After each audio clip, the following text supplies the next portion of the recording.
Hi, it's me. Best movies of 2011. Really good year. A lot of good movies. A lot of poop movies too, but I don't know. But I'm just gonna dance while the honorable mentions go by me. Hey baby, you know what the fuck it is, man. It's your boy Lil B and this motherfucker. Red Flame. Yeah, shouts out to my girlfriend. You know what's up, baby. Yeah. I'm Miley Cyrus. Swag. I'm Miley Cyrus. Swag. I'm Miley Cyrus. Swag. I'm Miley Cyrus. Swag. Cyrus. Swag. I'm Miley Cyrus. Swag. Cyrus. I'm Miley Cyrus. Swag. Left hand Cyrus. Swag. Right hand iced out. All the girls love ya. All the guys hate. This took a long time to do. I guess I'm just gonna say the ranking starting from 10. Right? Okay. Number 10! Number 10 is Red State, the Kevin Smith movie. Though the movie, it doesn't have any like jump scares or anything, it's a really scary movie of thinking, what if I was in that situation? It really scares the shit out of you thinking about that. There's some creepy niggas. There's a lot of movies that where when I think about the ending, I really think, wow, that was the most like effective ending ever. And this one just, if you when you watch it, you'll know what I'm talking about, and you'll be like, wow, that was the best. That's all I needed from the end of this movie. Number 9. 50-50. Really funny, really emotional, great, just a great movie. Joseph Gordon-Levitt in a performance that I don't have no idea why I wasn't nominated for an Oscar. Seth Rogen was really funny in it. Seth Rogen was just really good this year. The entire cast, Anna Kendrick, Dallas, Bryce, Howard, whatever her fucking name is. Well, Angelica Houston was really good. Emotions and shit. Number 8. Yeah. Young Adult movie by Jason Reitman, written by Diablo Cody. It's very underrated. No one's talked about this movie at all, and it's really annoying because I love this movie so much, and the fact that this movie wasn't nominated for Best Screenplay was bullshit. You can feel like Diablo Cody as the main character of Mavis, contrast with her being all preppy and witty and like with the funny dialogue, Kentako Hut, and everyone else is just like, okay, I understand. Okay. And Patton Oswalt, oh my god, talk about snub of the year. If Jonah Hill was nominated for Moneyball, why didn't Patton Oswalt get? It's just so many. I was okay with the Oscars, but now that I'm thinking about it, no. Oh yeah, but no. No. Charlize Theron's really good too. Patrick Wilson, my third greatest man crush. Shavon, lucky number 7. Shavon.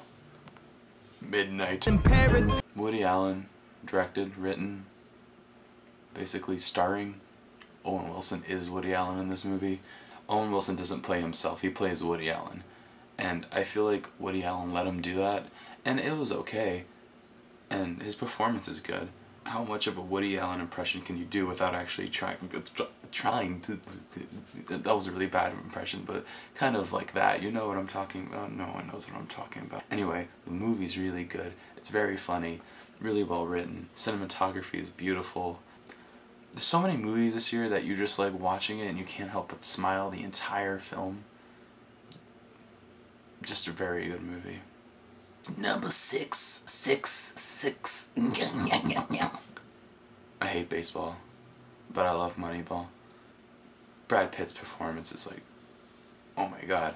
His reflection of like how people perceive him, and like he wants to be a normal person. Like he has all those kids and shit, and it's like, yeah, but I think he wants to feel normal so bad that like a movie role like this just like begged him to like give the performance of his life, and it's just so good. Aaron Sorkin and I forget the other guy, Bennett Miller directing. Jonah Hill, oh my god, Jonah Hill, like I said before, I said about his, about Patton Oswalt, but Jonah Hill did deserve the nomination. He was really good in this movie. I don't even like baseball at all. I don't like sports. I hate sports. And this is one of my favorite movies of the year. Just very, very fucking great. 5 golden 5. Tree of Life. The reviews have been polarized, and I completely understand.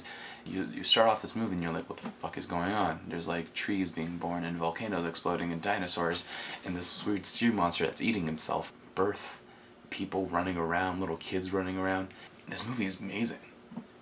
It's Terrence Malick understanding what it is to be a child, what it is to looking at your father and seeing something that's a role model to look up to, then showing the father and seeing that he's not perfect either. Why is Sean Penn in this movie? Even Sean Penn said that he just have no idea why he's in this movie, and he just really, he walks around and then, why? God, what's happening? I love this movie though, just everything about it. It's almost like watching a home movie because the camera is constantly moving.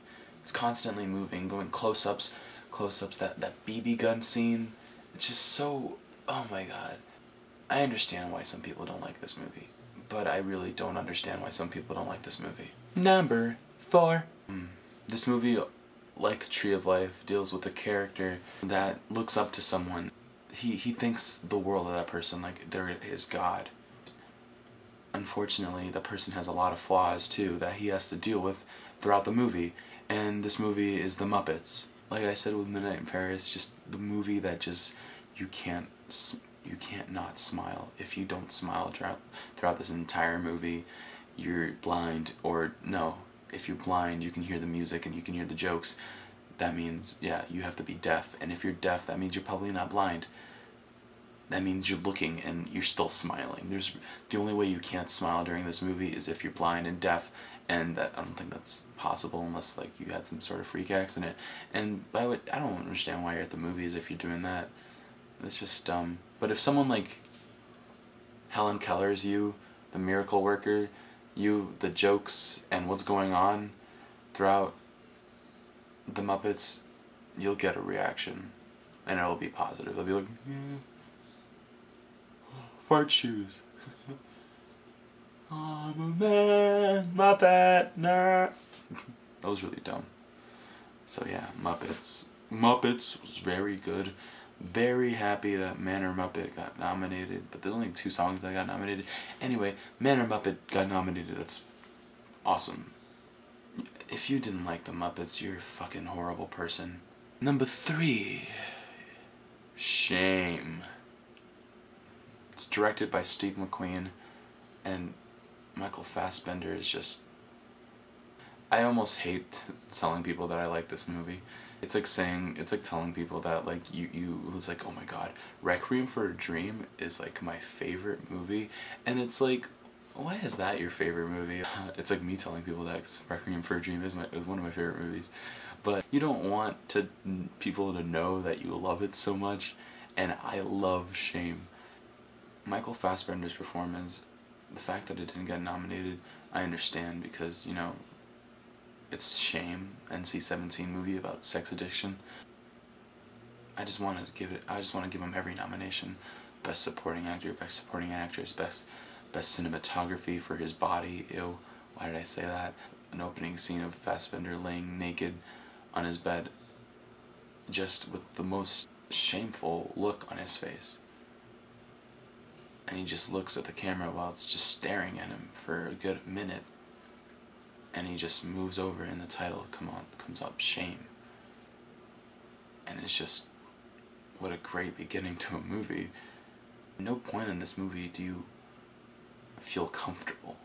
There's this scene where he gets mad at Carey Mulligan, his sister in the movie. I'm not going to say what he gets mad at her for. His reaction to it is that he runs outside, and there's a tracking shot of him running through New York City. is jogging and he's just listening to some classical music. It's so beautiful because he's just listening to that classical music, which is supposed to be relaxing, and so many thoughts are going to his mind, and his world is just collapsing right in front of him with the arrival of his sister and everything. It's my favorite movie of the year. Number 2, poop. Oh, here comes the movie that no one knows and no one's ever heard of before. Senna. Senna is about Ayrton Senna, who is a Brazilian Formula 1 race car driver who passed away in a crash in 1994. 4? I think it was 4. And this movie, well, tells about his life, his struggle of becoming a professional Formula 1 race car driver. At a point, he was the biggest superstar in all of Brazil. And I watched this movie with my dad, and, well, we're Brazilian. It was really emotional for both of us. Just, I never get emotional about, like, being Brazilian, but it was just really, it was a very, like, proud moment in Brazil's history, and I was just really glad that this movie did such a good job nailing it. Everything is told by audio interviews. It's just like you're watching a movie. It's like, it's not like you're watching a documentary at all. It's like you're watching a movie unfold in front of you. You're like, oh my god, what's gonna happen next? What's gonna happen next? It's like it's like they're actually actors in their lives. It's like Ayrton Senna is actually played, and Alan Prost, you're watching him and you're like, this guy's like the biggest dick of all time. It's so good, like the rivalry, and then he's just a bad person, and then you end up hating him. It's on Netflix. You have to watch it. You have to watch it. You have to watch it. There's really nothing else I can say about it other than you have to watch it. You have to watch Senna. You're gonna love it. You're not gonna hate it. You're gonna love it, because I'm telling you that you have to watch it. You have to watch Senna. Like, I'm gonna wait like 2 seconds for you to put it on your Netflix clip. Put it on your Netflix clip. Put it on your Netflix queue. Put it. Just put it. Just go. If you don't have it, just go. Sign up real quick. It's a really good movie. It's a really good movie. I'll wait. Really good movie. Put it on your queue. Number 1. Number 1. Yay. Yay. Woo. Yay. Yay.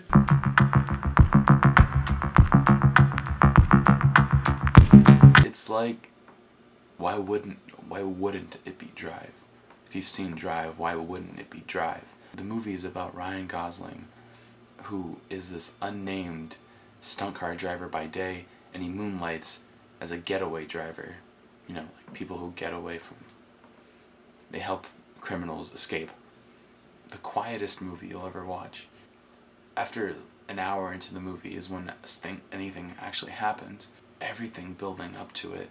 The opening scene is just one of the best scenes I think I've ever seen in my entire life. People will go back on it and then just watch it and say, this is the greatest scene I've ever seen in my entire life. Just the entire shot, just the entire everything about it. The elevator scene is the greatest. Oh my god. Just that entire movie. Albert Brooks is amazing. Bryan Cranston is amazing. Carey Mulligan doesn't really speak that much, but she's still really good. Ryan Gosling says like 6 words in this movie. He was snubbed. He really deserved it. He just needed to win. Like, they needed to just give it to him. The movie really explores human aggression, of how far someone will go to save someone he loves or cares for. He doesn't start off as a scary person. He's actually very caring and loving for Carey Mulligan and her son. There's a point where he just loses it. And you just realize, oh my god, he just snapped. It's just the best movie of the year. If you haven't seen Drive, go watch Drive. You're not gonna hate it. It's not like Tree of Life where you can hate it or you can love it. You're gonna love Drive. So yeah, those were my top 10 movies of 2011. Hugo, I didn't see Hugo. The Artist, I didn't see Artist. The Descendants, what else?